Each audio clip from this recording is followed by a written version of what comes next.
From the Rhodes Centre for International Finance and Economics at Brown University, this is the Rhodes Centre podcast. I'm the director of the centre and your host, Mark Blyth. On this episode, I talked with Małgorzata Mazurek, a historian, associate professor of Polish studies at Columbia University, and author of the forthcoming book, The Economics of Hereness, The Polish Origins of Global Developmentalism, 1918 to 1968. I came across Mazurek's work when a colleague sent me an early chapter of the book and said, "Mark, you gotta read this." I did, and he was right. You see, I've always been fascinated by the Polish economist Michał Kalecki, who's famous for a lot of things. His theory of profits, his critique of full employment, and a host of other things. But what Mazurek's work does is to place Kalecki as a real living person in the context of post-World War I Poland. In doing so, she reveals what he was puzzling with then and what we're puzzling with now, and how they're more similar than different. In the book, Mazurek explores how between World War I and II, a group of thinkers and economists led by Kalecki and another economist, Ludwik Landau, began to re-envision and reimagine Poland's economy and Poland's future. Their work, as Mazurek tells it, kind of threatened many of the assumptions commonly held by those in power at the time, and foreshadowed a lot of what we would call developmental thinking in the mid-20th century, one that we would become more familiar with in the 50s and 60s. Mazurek gives us a fascinating history of Poland in the 20th century, where a unique confluence of attitudes towards trade, immigration, and ethnic diversity created an unexpected laboratory for new economic ideas. Understanding the evolution and impact of their ideas also feels especially enlightening today, as you will figure out by having listened to our conversation.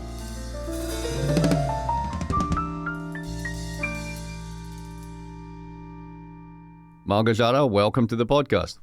Thank you for having me. You just gave a talk here at the Rhodes Centre on your forthcoming book, which is The Economics of Hereness, The Polish Origins of Global Developmentalism. And it's a really remarkable book because what it does is it kind of takes the notion of development that everyone has in their head, that this is something that so-called developed countries do to underdeveloped countries, which presumes the existence of these things called countries and national economies. And if you do a certain checklist of policies, then you will presumably grow faster and become more modern and all this sort of stuff.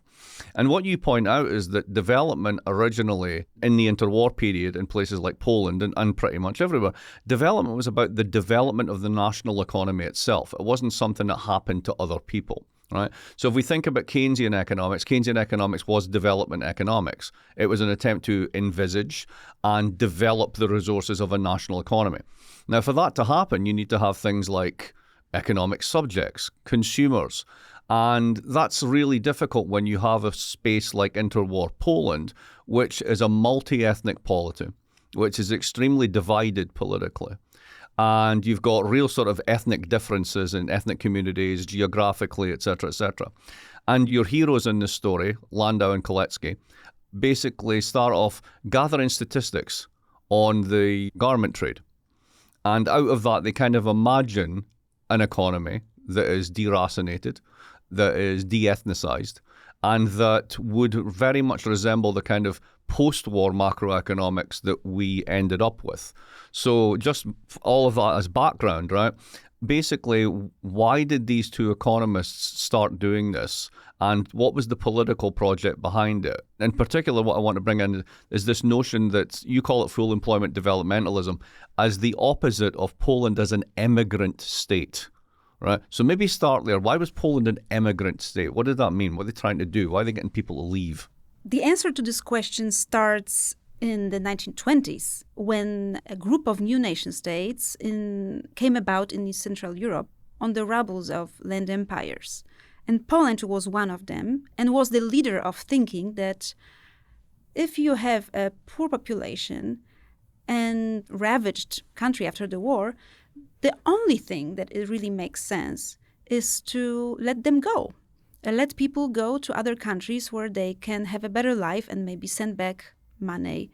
And that idea was at the heart of public policy in interwar Poland. All right, so stop there because that's so weird, right? Because ultimately, I think about, many people these days will think about an economy as the number of people, the amount of hours they work, multiply one by the other, and add to that the quality and amount of capital they've got. And if you reduce any of these things, your economy is going to get smaller. Yet they thought that the solution to economic backwardness and decline was to get rid of people. Correct? Correct. Why?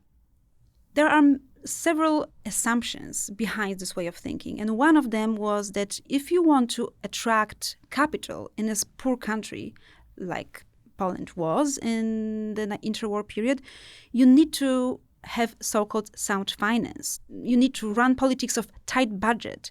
This meant that the country that is in such situation and wants to attract new capital cannot spend money, cannot invest, and cannot provide better life for local population. So the local population becomes an afterthought, while the tight budget and credit worthiness becomes the priority. And this is how immigrant state was born. So this is when I teach the gold standard to my undergraduate students. I give the example of Minnesota.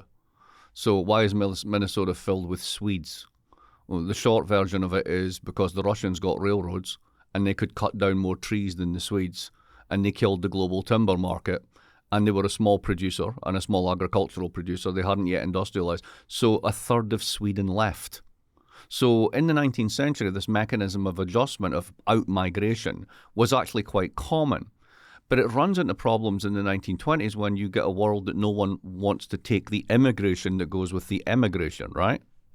Yes, there is a pull and push mix of factors, which is that new national states start to, on the one hand, value their local populations, especially ethnic majorities in these countries. So ethnic Poles had higher value than ethnic minorities such as Jews, Ukrainians, Belarusians, etc. On the other hand, there were no mechanisms to secure that those new valuable citizens can have a good life where they were born. Mm-hmm. And this created also the push factor to maintain immigration policies.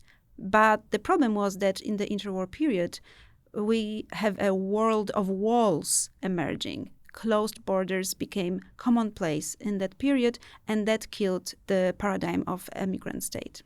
And the gold standard fell apart at the same time, etc., right? So we now have a broken system. So in a sense, these guys, Landau and Kalecki, are trying to think a way around this, right? The old model of adjustment, just let people go to Minnesota, that one's dead.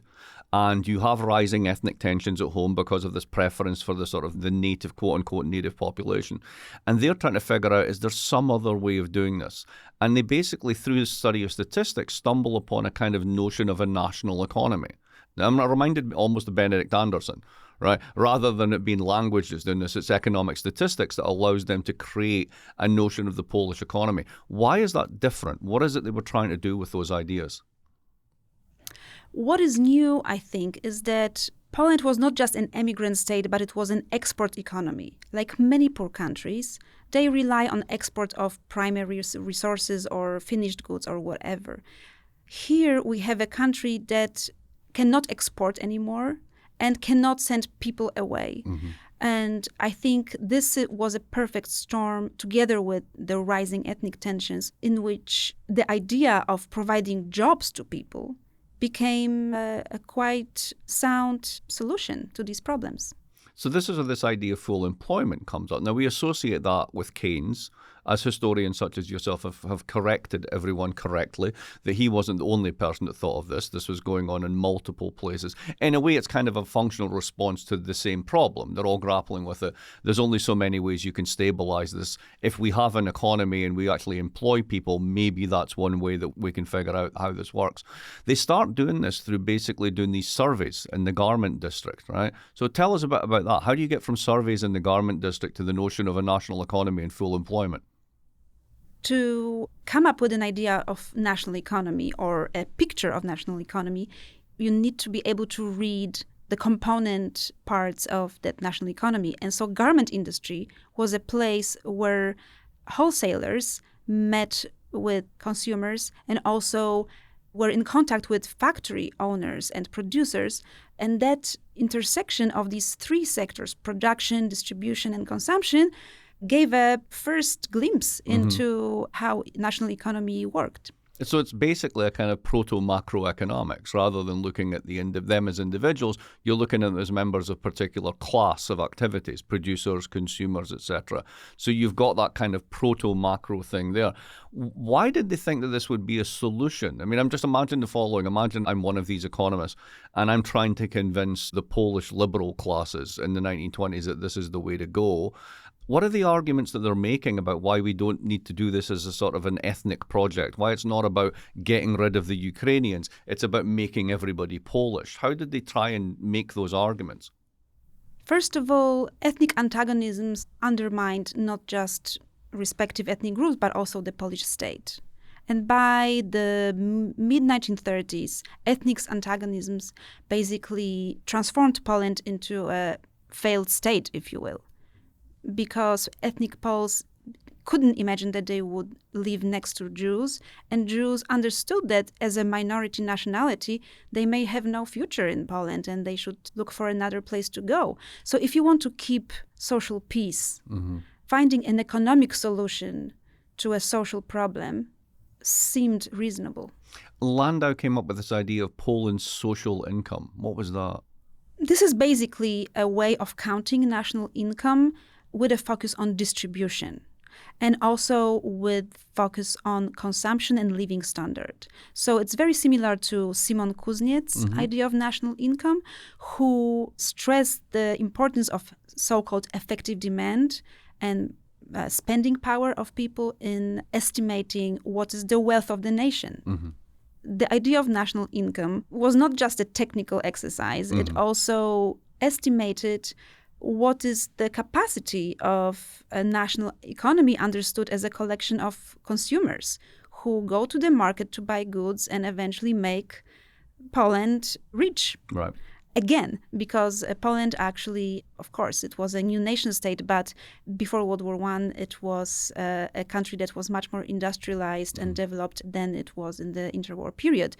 The idea of social income was basically sort of a distributive take on estimating the circuit of goods, money, and So jobs. it's almost the circular flow of income type model that you would associate with like the work of Keynes and other demand side economists as well. And they're part of that conversation that's going on in the 1930s. So we have social incomes qua national income with Landau. What we get with Kalecki is the centrality of full employment.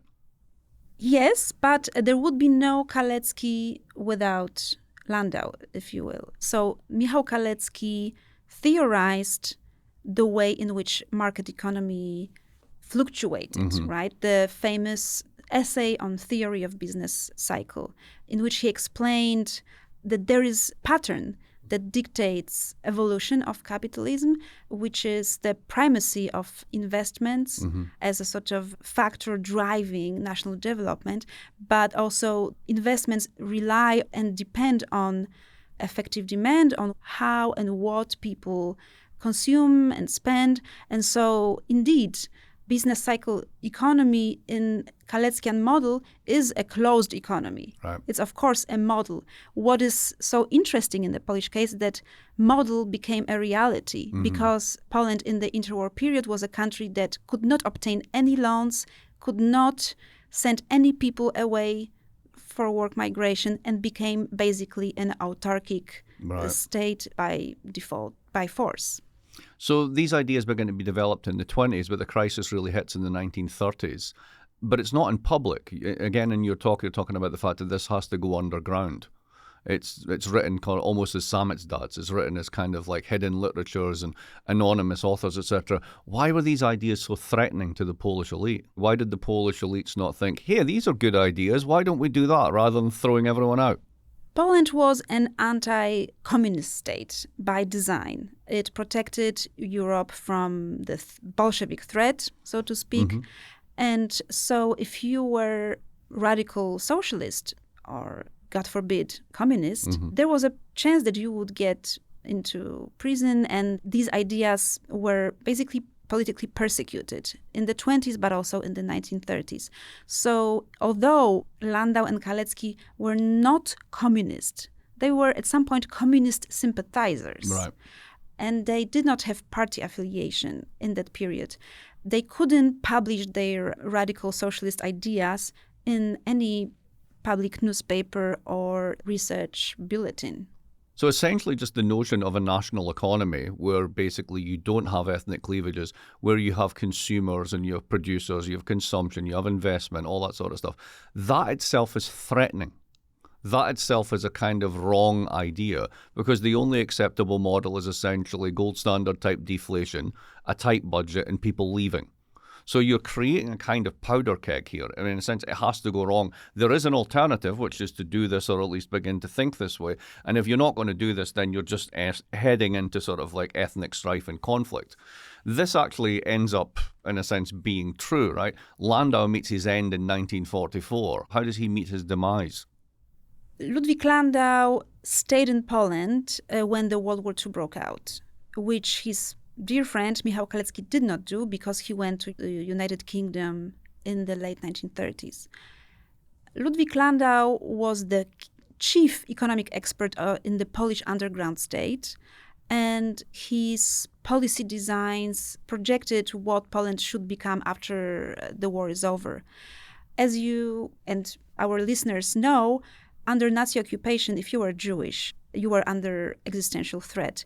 And so in 1944, despite the fact that Ludwik Landau had many friends who protected him, and he did not live like his family in the Jewish ghetto and was not killed as a Jew, he was eventually arrested in the street in unknown circumstances, actually, and disappeared. His body was never found. Oh, wow.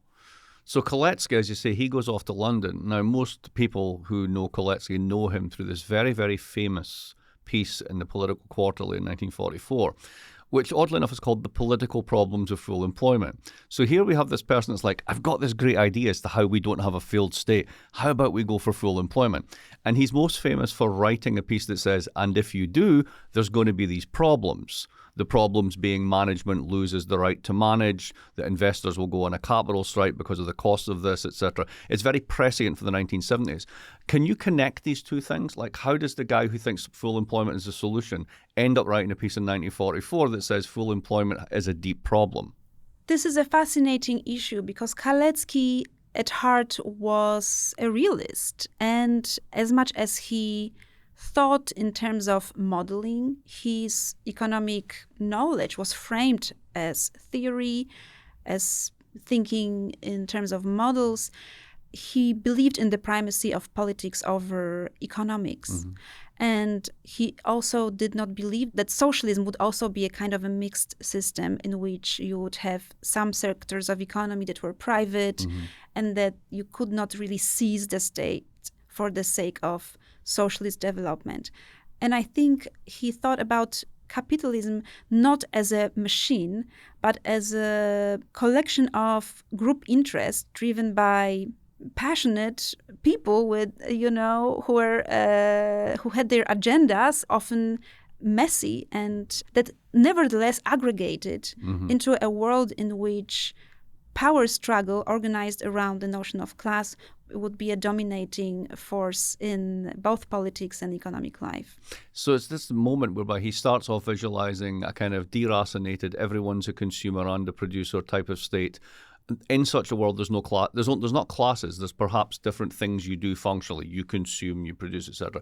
But there's no classes. And what he comes back to, and what he becomes famous for, again, as you point out in your talk, is that he brought the notion of class back into economics at that point in time by essentially saying that the interests of the investor class are actually quite different from the interests of workers. So even if you aim for full employment, you're going to set up a whole new set of conflicts. You never quite get rid of it, and that conflict remains central. But then we kind of forgot about Kalecki for a long time. And in the 70s with inflation, etc., the breakdown that he kind of foresaw. And there's been a recent sort of rebirth of interest in him and his writings on sort of business cycles and so on and so forth. But he goes on to become quite a successful individual, right? So tell us what happens to Kalecki.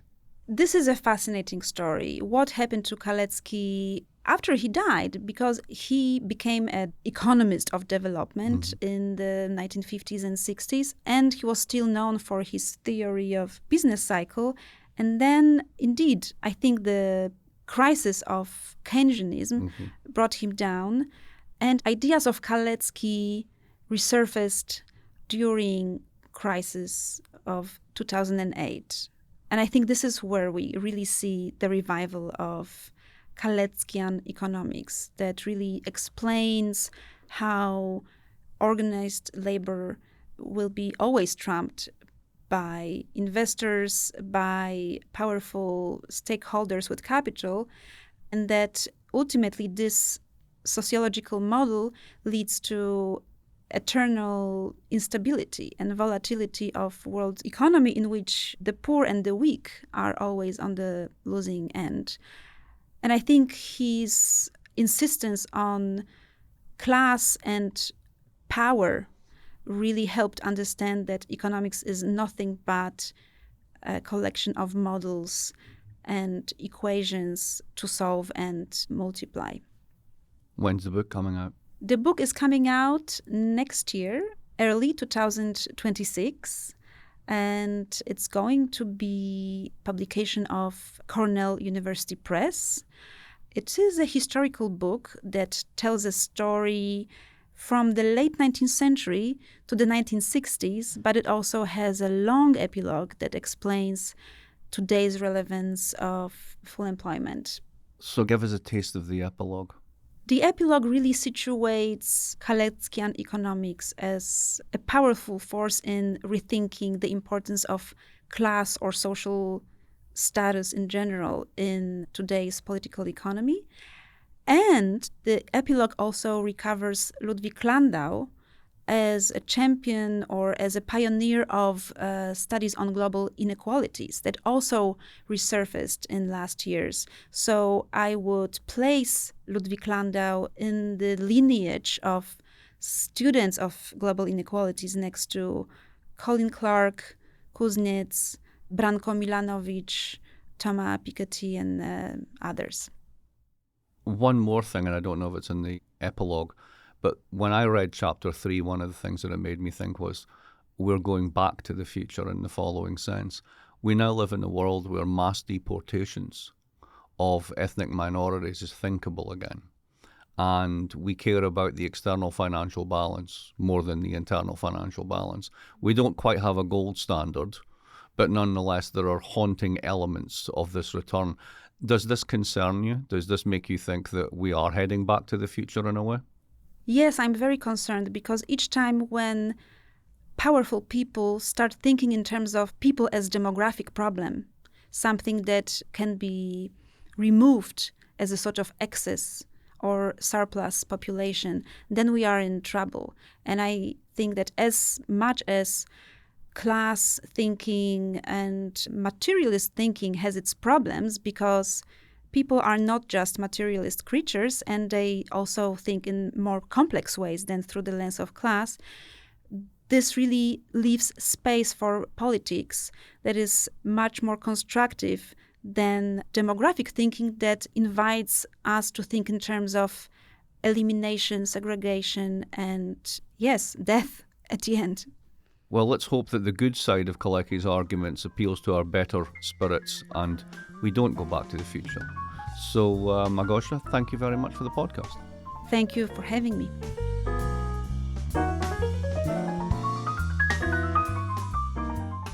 This episode was produced by Dan Richards and Zach Hirsch, with production assistance from Sabrina Klumek.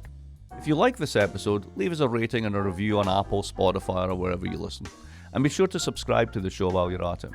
We'll be back soon with another episode of the Rhodes Centre podcast. Thanks for listening.